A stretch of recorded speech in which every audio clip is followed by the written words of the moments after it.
Les lignes de l'évolution humaine peuvent souvent être floues jusqu'à l'obscurité, étant donné la proximité temporelle de tant d'espèces de notre genre.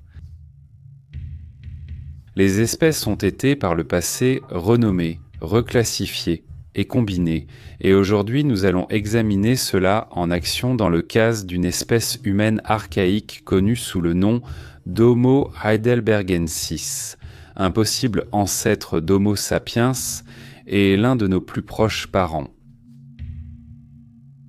Les frontières et les similitudes entre notre espèce et Homo heidelbergensis sont en fait si proches que les scientifiques envisagent encore l'idée que heidelbergensis pourrait effectivement être une sous-espèce d'Homo sapiens. Dans la vidéo d'aujourd'hui, nous allons explorer la vie et l'évolution d'Homo heidelbergensis en examinant CE qui le rend si similaire à notre propre espèce. Nous allons voir comment cette espèce a pu vivre, où elle vivait et comment elle a été découverte. Bien qu'il s'agisse d'un humain archaïque ayant beaucoup à nous apprendre, une grande quantité d'informations a été tirée des preuves squelettiques trouvées sur des sites de fouilles archéologiques et nous allons examiner CES informations pour reconstituer l'histoire d'Homo heidelbergensis.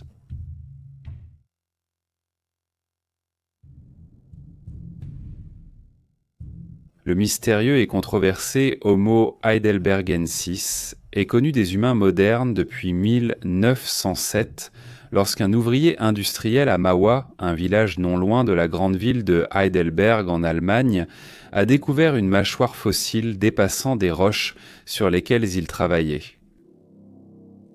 Remarquant l'importance de la découverte, l'homme a extrait l'os de la roche et l'a apporté au célèbre anthropologue Otto Schottensock, qui, l'année suivante, a officiellement nommé et décrit cette espèce comme un nouvel humain archaïque, lui donnant le nom d'Homo heidelbergensis, CE qui se traduit en anglais par « l'homme de Heidelberg » ou « l'homme de Heidelberg ». L'os en question, une mandibule inférieure complète avec presque toute dents, aurait appartenu à un jeune adulte de l'espèce de son vivant, déterminé par Otto Schottensock en se basant sur l'absence d'usure des dents. Qu'est-ce qui a poussé Otto à classer l'homme de Heidelberg comme une nouvelle espèce d'humain archaïque? C'était les proportions de cette mandibule. Comparée à la mandibule d'un humain moderne, celle de Homo heidelbergensis était énorme, avec une forme et une structure beaucoup plus massives que les nôtres. Si nous ignorons pour l'instant les controverses qui sont issues de cette découverte complexe, alors plusieurs autres spécimens ont déjà été attribués à Homo heidelbergensis. Les plus connus de CES spécimens sont des fossiles, principalement des restes de crâne, découverts à divers endroits en Afrique et en Eurasie. Des ossements de Bodo en Éthiopie, de Kabwe en Zambie, de Ndutu en Tanzanie, de Petralona en Grèce, d'Arago en France et de Dali en Chine ont été découverts au fil du temps depuis la découverte de la mandibule originale. Tous ces os présentent des similitudes remarquables, notamment au niveau des arcades sourcilières et des boîtes crâniennes des os du crâne. Mais Homo heidelbergensis est une espèce dont l'histoire est longue et complexe, marquée par de nombreux débats, comme nous allons bientôt le découvrir.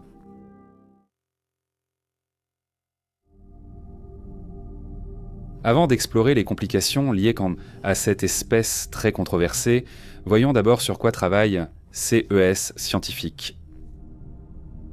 Qu'était réellement Homo heidelbergensis? À quoi ressemblait-il? Et que pouvons-nous déduire de l'apparence de l'espèce à partir des ossements que nous lui avons attribués jusqu'à présent? Tout d'abord, les bases. Homo heidelbergensis était une espèce d'humain archaïque qui a existé au cours du Pléistocène moyen de l'ère Cénozoïque, d'environ 700 000 à 200 000 ans avant notre ère. À partir des os du crâne découverts à travers l'Afrique et l'Eurasie, les scientifiques ont pu déterminer que, contrairement aux espèces antérieures comme Homo erectus et Homo habilis, Homo heidelbergensis aurait ressemblé de très près à un humain moderne de son vivant. Sur les os du crâne, les ouvertures nasales sont disposées verticalement, parfois long avec une crête proéminente. Point d'attache pour un nez très proche du nôtre. Les dents, souvent bien conservées dans les crânes, sont similaires et orientées de façon très proche des nôtres, et les caractéristiques de l'os temporal sur le crâne indiquent que la boîte crânienne de cette espèce connaissait une croissance rapide. Non seulement ces ES humains nous ressemblaient, mais ils commençaient aussi à penser comme nous. Les paléoartistes et les scientifiques ont même pu reconstituer des bustes réalistes de la tête et du visage d'Homo heidelbergensis à partir de preuves fossiles. Certains de ces ES bustes peuvent être vus à l'exposition sur l'évolution humaine du Musée d'histoire naturelle de Londres. Bien que les scientifiques n'aient pas encore découvert beaucoup d'os du torse et des membres d'Homo heidelbergensis, ils ont pu déduire à quoi cette espèce pouvait ressembler dans son ensemble, en se basant sur sa position dans l'arbre généalogique et en utilisant des espèces plus anciennes et plus récentes pour déterminer sa morphologie. En utilisant cette méthode, ainsi qu'en prenant en compte plusieurs os longs, comme les tibias et les fémurs provenant de spécimens africains et européens, les scientifiques ont suggéré qu'en moyenne, un individu mâle d'Homo heidelbergensis mesurait entre 1,70 m et 1,78 m, tandis que les femelles mesuraient en moyenne entre 1,57 m et 1,70 m. Bien qu'ils soient légèrement plus petits que les humains modernes, cela représentait une augmentation significative par rapport aux australopithèques et aux premiers membres du genre Homo du début à la moitié du Pléistocène. Ces espèces plus récentes développaient encore des jambes plus longues pour les aider à parcourir de plus grandes distances. C'est eux qui peut être constaté directement à travers la vaste répartition de fossiles similaires à travers l'Afrique et l'Eurasie. Les espèces humaines ultérieures ayant existé tout au long du Pléistocène avaient tendance à se diviser en deux morphologies corporelles légèrement différentes. Le plus courant était le corps trapu, en forme de tonneau semblable à celui d'un néandertalien ou d'un dénisovien, un style corporel bien adapté au rude climat nordique de l'Eurasie. On trouvait également chez les humains archaïques une forme plus proche de celle d'Homo sapiens, avec une poitrine plus étroite et une silhouette plus élancée que les autres espèces. On pense que, bien que ces humains du Pléistocène moyen gagnaient en taille, ils avaient encore tendance à conserver le plan corporel qui deviendrait plus tard synonyme des Néandertaliens. Homo heidelbergensis possédait donc une morphologie massive et trapue, avec un bassin large et des os des jambes épais.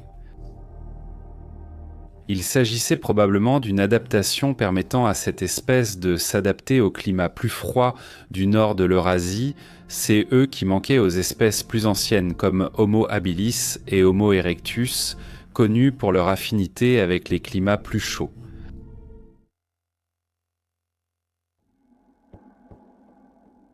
La controverse a commencé dans les années 50 avec l'anthropologue Ernst Mayr.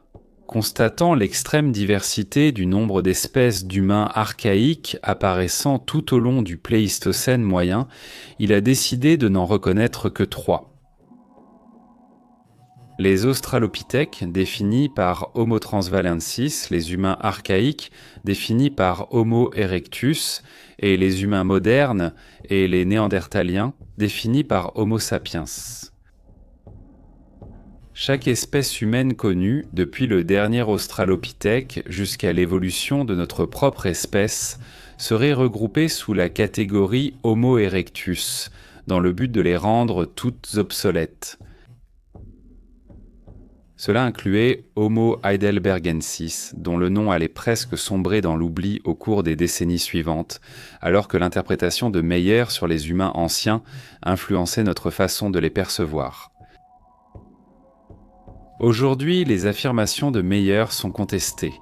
Beaucoup des espèces qu'il avait attribuées à Homo erectus dans les années 50 ont CES dernières années étaient remarqués pour leurs différences et leur diversité, et de nombreux paléontologues, anthropologues et archéologues s'empressent désormais de les considérer comme des espèces distinctes et valides à part entière.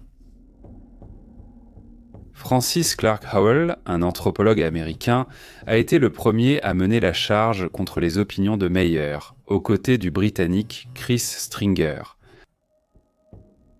Ils ont relevé les similitudes entre plusieurs spécimens d'espèces qui avaient auparavant été attribués à Homo erectus et ceux de notre propre espèce, choisissant de les réassigner à Homo sapiens. Des fissures ont commencé à apparaître dans la théorie originale de Meyer, et Stringer a suggéré que Homo heidelbergensis, parmi quelques autres espèces ignorées par Meyer, devrait être réintroduit dans le genre en tant qu'espèce distincte, afin de mettre en évidence les différences entre elles et les spécimens nouvellement attribués à Homo sapiens. Stringer a beaucoup travaillé pour que Homo heidelbergensis redevienne une espèce d'humain archaïque largement utilisée et reconnue. D'autres études sur les fossiles humains d'Afrique du Nord et d'Europe ont conduit à CE que de nombreux spécimens de CES région soient attribués à Homo heidelbergensis, et la plupart des restes provenant de CES zone, datant d'environ 600 000 à 300 000 ans, sont généralement attribués à cette espèce. Plus tard, en 2010, l'anthropologue américain Jeffrey H. Schwartz, accompagné du paléoanthropologue Ian Tattersall, est allé encore plus loin en suggérant que tous les spécimens du Pléistocène moyen d'Europe et d'Asie devraient être classés comme Homo heidelbergensis. Avec la reconnaissance des Denisoviens, une espèce archaïque d'humains du Pléistocène que nous avons déjà abordée sur cette chaîne, cette théorie est devenue de moins en moins populaire, de nombreux spécimens asiatiques étant supposés être des Denisoviens.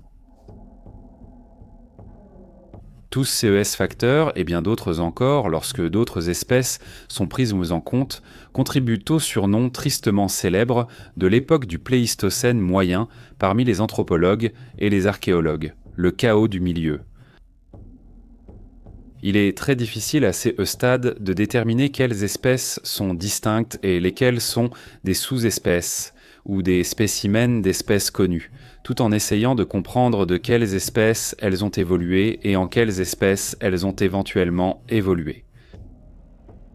Cela est soit dû au grand nombre d'espèces reconnues de cette période, et Homo heidelbergensis a fait l'objet de nombreux débats depuis sa découverte. En raison des similitudes et de la proximité temporelle avec Homo sapiens, certains chercheurs ont déterminé qu'Homo heidelbergensis devrait être inclus dans notre propre espèce et que les fossiles connus d'Homo heidelbergensis représentent une sous-espèce d'Homo sapiens vivant aux premiers stades du Pléistocène.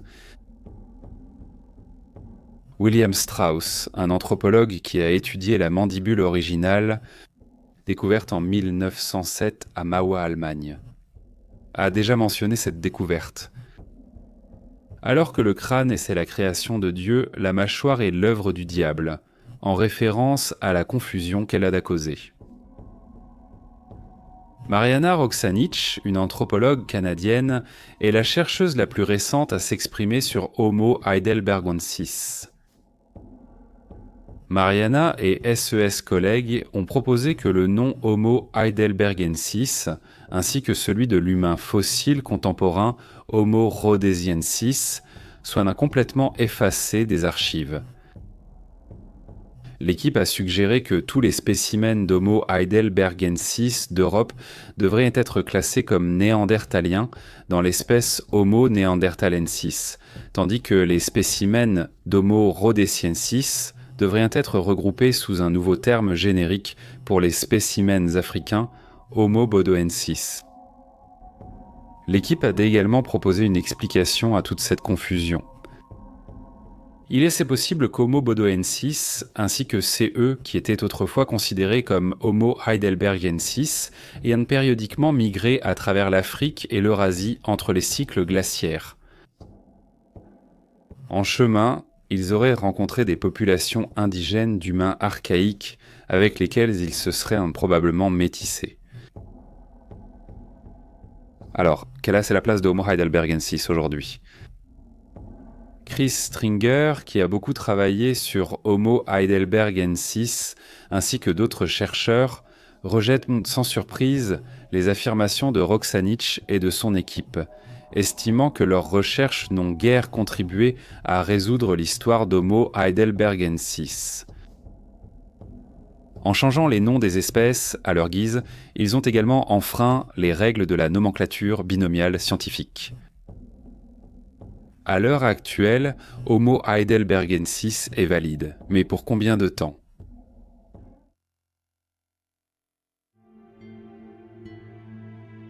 Il a été déterminé que Homo heidelbergensis était l'un des premiers humains à être plus strictement carnivore que les autres espèces qui l'ont précédé.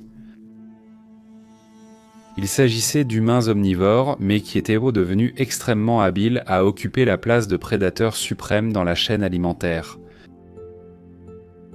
Une meilleure compréhension de l'armement et des techniques de chasse a permis à CES, premiers humains, de chasser le gros gibier en le traquant et en le poursuivant activement à travers les steppes et les forêts du Pléistocène moyen.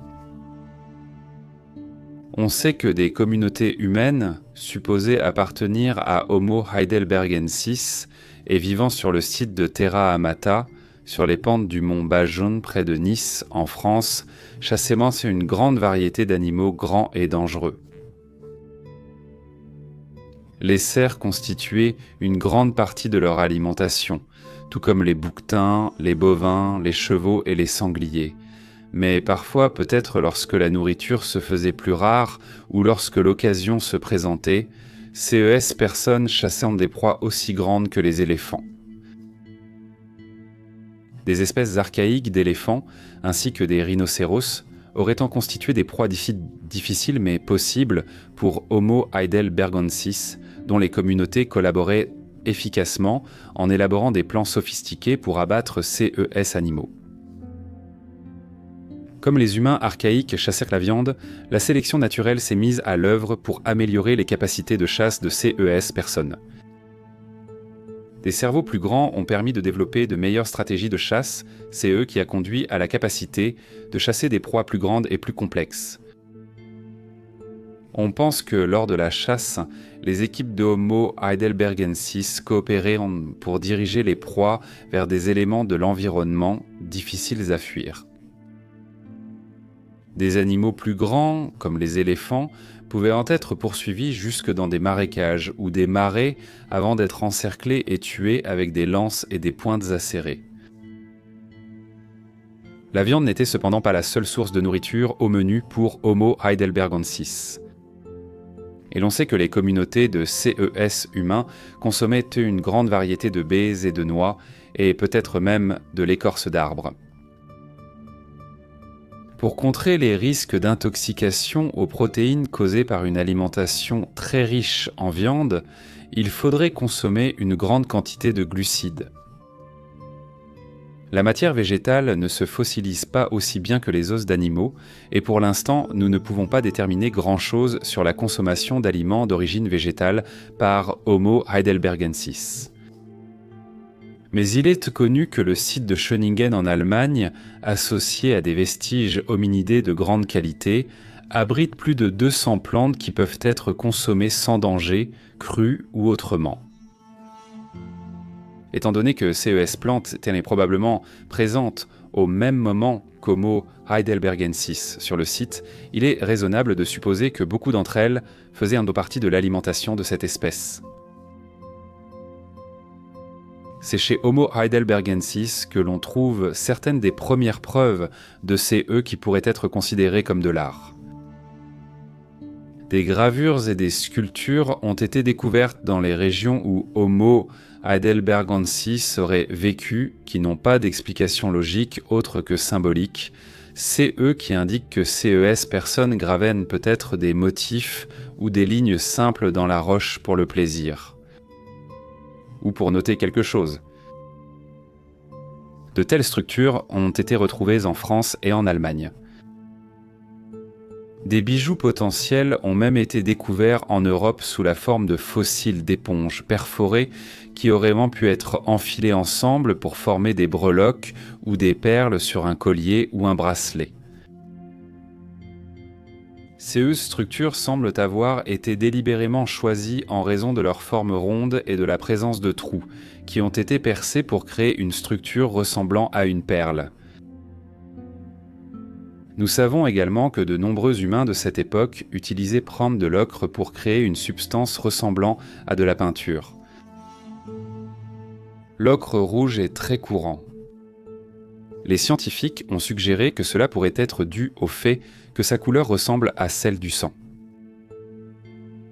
Sur le site de Terra Armada, près de la France, plus de 70 morceaux d'ocre ont été découverts et l'on pense qu'ils ont été mélangés pour obtenir différentes nuances de rouge, de jaune, de brun et d'orange. Cela indique que CES personnes avaient une préférence pour la couleur qu'elles utilisaient pour décorer leurs structures et leurs œuvres d'art potentielles. CE qui signifie qu'elles avaient une compréhension de base de la créativité et du design. L'une des questions les plus fascinantes concernant les anciennes espèces humaines concerne leur capacité à parler et à formuler un langage. Pouvaient-ils le faire ou communiquaient-ils plutôt par une série de grognements et de cris incohérents ? Les os supposés appartenir à Homo heidelbergensis d'Espagne indiquent que l'os hyoïde chez Homo heidelbergensis était bien développé, similaire en fait à celui des humains modernes. L'os était suffisamment enfoncé dans le crâne pour soutenir la langue et les os de l'oreille moyenne étaient assez développés pour permettre à CES personnes de distinguer les fréquences associées à la parole humaine. Encore plus remarquable, on pense que CES personnes étaient majoritairement droitières en raison de l'articulation des marques et des stries sur les dents. CE qui est associé à la même zone du cerveau, qui est également associé à la production du langage et à la parole. Par conséquent, on pense que si CES specimens représentent bien Homo heidelbergensis, alors l'espèce était capable de parler dans une forme précoce de langage.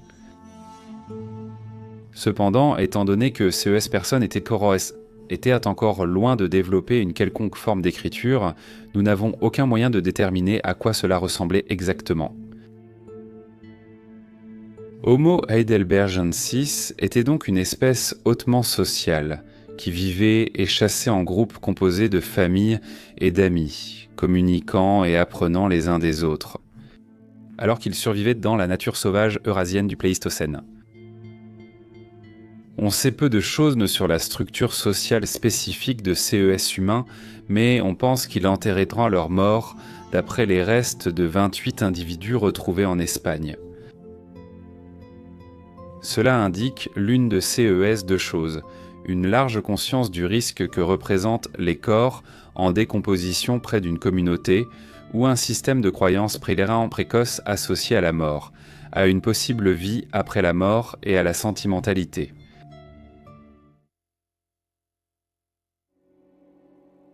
Homo heidelbergensis fait partie des premiers humains à avoir fabriqué des outils classés comme appartenant à l'industrie lithique acheuléenne qui était prédominante durant le début de l'âge de pierre.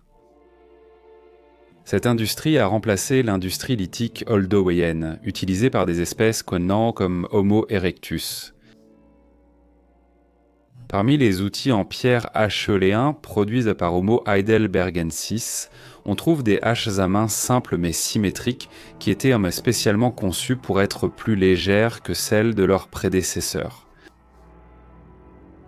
Pour les rendre plus légers et plus faciles à manier, Homo heidelbergensis a conçu CES outils pour qu'ils soient plus petits et plus fins, une technique obtenue en frappant la hache des deux côtés avec une structure semblable à un marteau, probablement composée d'une seconde pierre. On pense également que Homo heidelbergensis avait accès à des plateformes spécialement préparées ou à des dalles ressemblant à des tables de base, qui étaient réservées à la préparation des outils. Taillés dans de gros morceaux de roche, les matériaux nécessaires à la fabrication d'outils spécifiques étaient apportés sur la plateforme afin de maximiser la précision lors de la construction d'un outil. Le processus de fabrication de CES hache à main aurait entraîné le détachement de gros éclats et fragments de roche. Mais ceci était encore utile. On pense que Homo heidelbergensis, ainsi que d'autres hominidés du Pléistocène moyen, auraient pu recycler les matériaux excédentaires créés lors de la fabrication des outils, en les façonnant en outils plus petits qui auraient pu convenir à des tâches plutôt spécifiques et plus complexes. L'existence de plateformes en pierre utilisées pour concevoir des outils indique que CES personnes avaient une compréhension des technologies préalables, également appelées organisation hiérarchique, CE qui représentait une avancée majeure pour l'espèce humaine qui allait ensuite créer des structures plus complexes par la suite. Certains groupes d'humains à cette époque ont également commencé à fabriquer leurs outils à partir d'os et de bois de cerf, chacun nécessitant des techniques et des niveaux de force différents pour être fabriqués. CE qui montre que CES humain avait une compréhension de la planification, du design et du choix des matériaux. Il est possible que Homo heidelbergensis ait été la première espèce humaine à produire des lames en pierre. Dans des roches appartenant à la formation Captoran, dans CE qui est aujourd'hui le Kenya moderne, des structures ressemblant à des lames ont été trouvées que l'on pense avoir été intentionnellement taillées par une espèce humaine, qui pourrait avoir été ou non Homo heidelbergensis. On a déterminé que CES lames et lamelles datent d'environ 540 000 ans et elles ont peut-être été utilisées comme moyen de défense ou d'attaque contre les animaux sauvages. Il est impossible de déterminer si cette technologie a été transmise par les générations précédentes ou si la fabrication de lames était une technologie qui avait été perdue et redécouverte à plusieurs reprises, tout au long de l'histoire évolutive de l'humanité. En plus de cela, on pense que Homo heidelbergensis a été la première espèce humaine capable de maîtriser la technologie de l'emmanchement. Cela consiste à fixer des pointes en pierre sur des bâtons afin de fabriquer des lances rudimentaires. Sur le site de Schöningen, en Allemagne, un total de 9 lances et fragments de lances ont été découverts et on pense qu'il appartenait à Homo heidelbergensis. Certaines de ces lances sont particulièrement complexes. Une lance exceptionnellement longue pourrait être classée comme une lance basique, et l'une des lances possède même un point d'attache pour une pierre taillée à chaque extrémité. Les lances étaient fabriquées en bois d'épicéa et de pin, et une fois entièrement assemblées, elles pouvaient les mesurer jusqu'à 2,50 m de long. Il est probable que CES lances pouvaient être utilisées comme armes de mêlée à courte portée pour tenir des animaux comme les ours et les loups à distance ou bien être lancées ou plantées dans le flanc d'une proie afin de provoquer une blessure potentiellement mortelle. On pense que CES lances, compte tenu de leur taille et de la force des individus qui les lançaient, pouvaient être projetées à 35 mètres dans les airs, mais qu'elles auraient pas été plus efficaces si le lanceur était plus proche de la cible. C'est à partir de cette technologie que les humains ont fini par découvrir comment fabriquer des armes plus complexes et plus puissantes, notamment des lames emmanchées et des haches. Bien que les preuves de l'utilisation du feu chez les humains soient rares dans les archives fossiles jusqu'à environ 400 000 ans, nous savons que Homo heidelbergensis aurait été capable de le maîtriser et de l'utiliser efficacement. Homo erectus, l'espèce qui a précédé Homo heidelbergensis, Utilisant déjà le feu lors de leur chasse, c'est eux qui s'est avéré être un outil extrêmement efficace pour abattre de grands animaux et cuire leur viande ensuite. On pense que les espèces qui ont succédé à Homo erectus ont pu aller encore plus loin et entretenir et gérer leur feu dans un environnement contrôlé.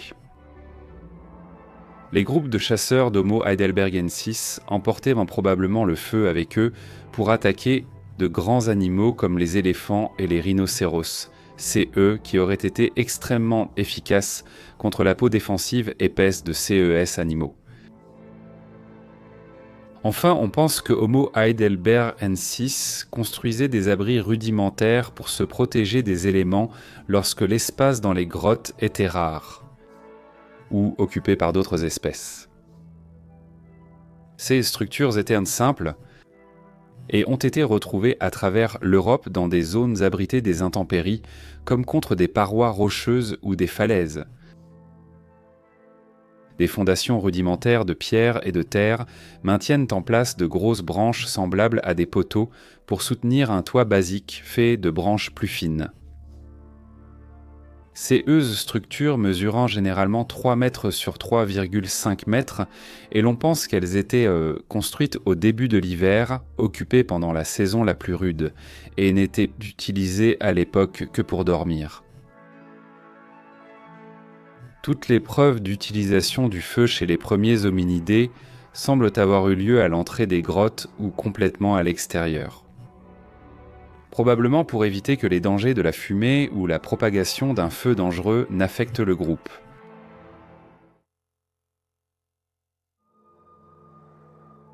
Une grande partie de l'environnement traversé par Homo heidelbergensis aurait été composée de steppes et de forêts fraîches et froides au nord. Au sud, dans les basses terres de l'Europe et dans les vastes étendues d'Afrique, les prairies et les plaines dominaient le paysage, ponctuées de zones boisées et de quelques montagnes.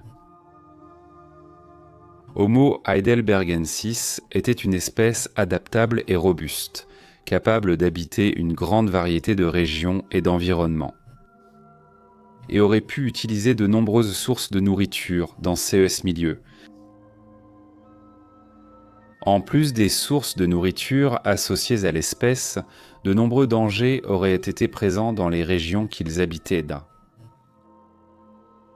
Des groupes rivaux d'Homo heidelbergensis auraient pu représenter une menace importante, surtout en période difficile.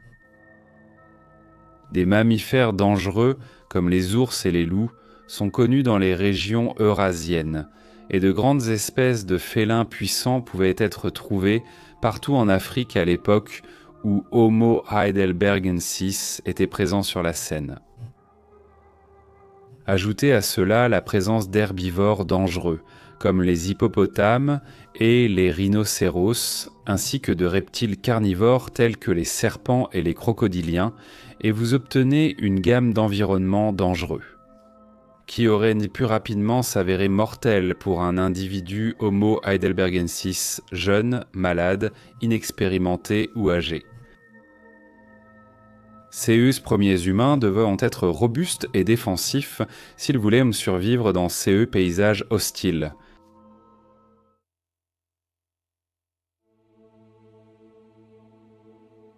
Alors comment Homo heidelbergensis est-il apparu au départ ? On pense en fait que cette espèce a évolué directement à partir des populations d'Homo erectus en Afrique il y a environ 700 000 ans. On pense que ce processus a commencé il y a environ 2 millions d'années, lors de la migration des hominines hors d'Afrique vers les vastes régions de l'Eurasie. Pour revenir brièvement au débat sur la façon dont Homo heidelbergensis doit être classé, certains scientifiques pensent qu'Homo erectus s'est divisé en Homo heidelbergensis au nord et Homo rhodesiensis au sud, tandis que d'autres scientifiques estiment que Homo heidelbergensis occupait les deux régions en tant que même espèce. On pense généralement que Homo heidelbergensis est l'ancêtre des humains modernes, des néandertaliens et des dénisoviens, Mais l'archéologue espagnol José María Bermúdez de Castro a proposé une théorie différente en 1997. Il a suggéré qu'à l'époque, le nouvellement découvert Homo antecessor, connu en Espagne, représentait l'ancêtre uniquement d'Homo sapiens, et qu'Homo heidelbergensis représentait une lignée différente descendant d'Homo antecessor vers les Néandertaliens et les Denisoviens séparément. Si sa théorie était vraie, cela signifierait que nous ne descendons pas directement d'Homo heidelbergensis, et que le dernier ancêtre commun que nous partageons avec les Néandertaliens et les Denisoviens serait Homo antecessor. Fait intéressant, José est ensuite revenu sur cette opinion et a retrouvé la croyance initiale selon laquelle Homo heidelbergensis était le dernier ancêtre commun d'Homo sapiens et d'Homo neanderthalensis, les Néandertaliens. Elle a été découverte plus tard sur la base de preuves recueillies à partir de dents d'Homo antecessor par le paléoanthropologue Frito Welker en 2020, qu'Homo antecessor n'était pas un ancêtre d'Homo heidelbergensis et que les espèces étaient en fait des lignées sœurs.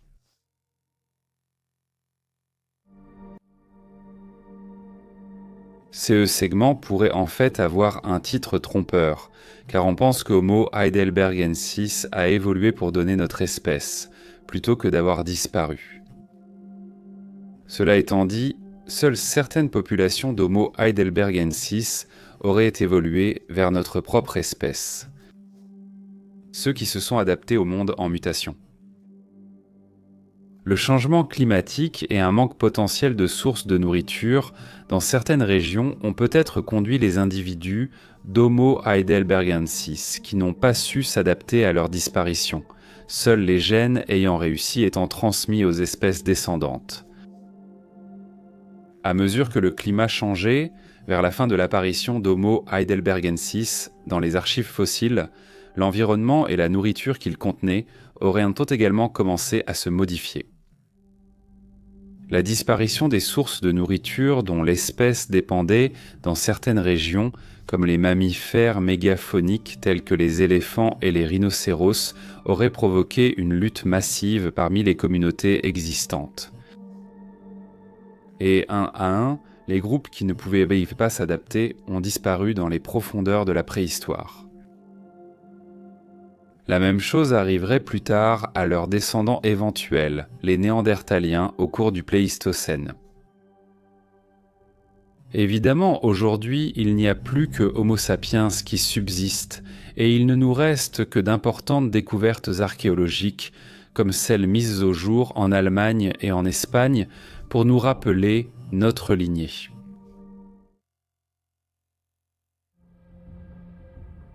Homo heidelbergensis est un excellent exemple de la complexité et de la difficulté que peuvent représenter la paléontologie et l'archéologie.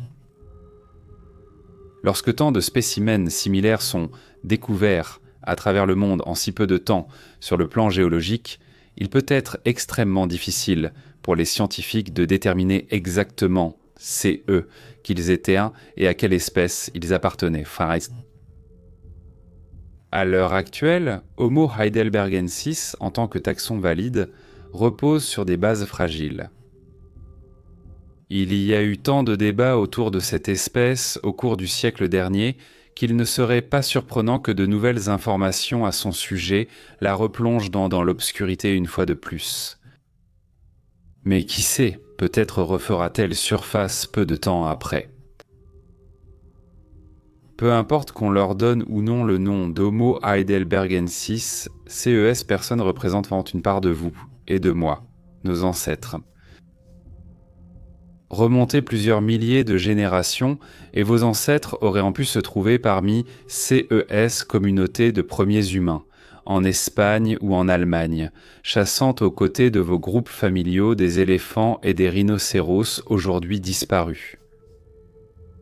C'est une pensée stupéfiante et nous devrions tous en être fiers,